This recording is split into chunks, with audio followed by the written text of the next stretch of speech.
So I didn't know what it would be like, but it's that hot. Can you imagine if you lived in a flat or something?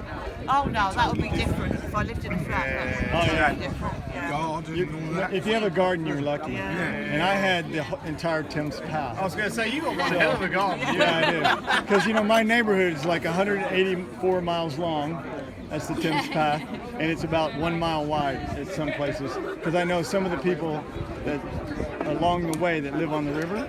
And then outside that, I know very few people that don't live on the river. I mean, How long you lived in the UK? Yeah, we're technically 5 not on years. the river. Yeah, you're not really. We live just behind. Where we waved you this morning, yeah. we live behind. We live like, 40 yards behind that. So Yeah. we're not actually a river resident, but fortunate Right. enough to be able to rent that mooring. So. Right. That's cool. So I'll let you eat your meal. Which one? What kind of pie I've was got a this question one? for you, Bob. Okay.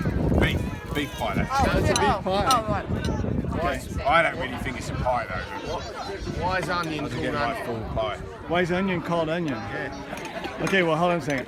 Why is onion called onion? Well, onion was already named onion when we bought her. right, okay. And it's, we're not really superstitious at all, but my wife and I believe that when you join a group of people that you should follow, some of the traditions that they have. And to rename a boat, you have to pull it out of the water and hit a bottle of champagne across it. And, I could see you using like a little Prosecco. That's no big deal, but it was 5,000 pounds to pull it out of the water because it's 26 tons.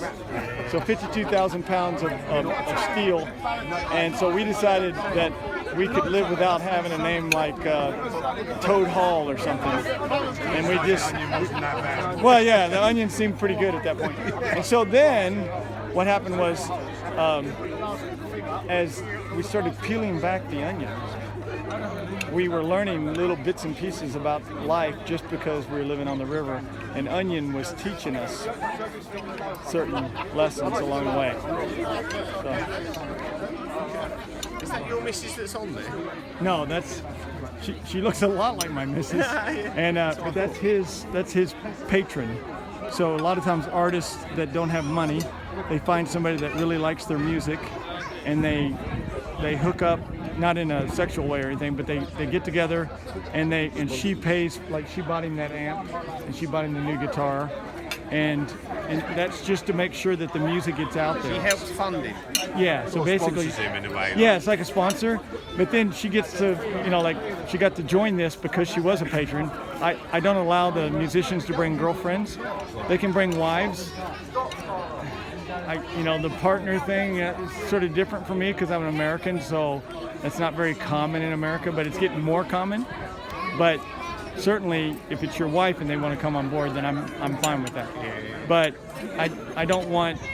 One time I had an Airbnb and I had a musician that was sort of a player, and he was out there picking up some of the wild women in Nashville. And I woke up in the middle of the night and she was throwing shit across the apartment and beating the heck out of him and stuff, and she didn't have any clothes on, and I'm just like, what in the world? Right?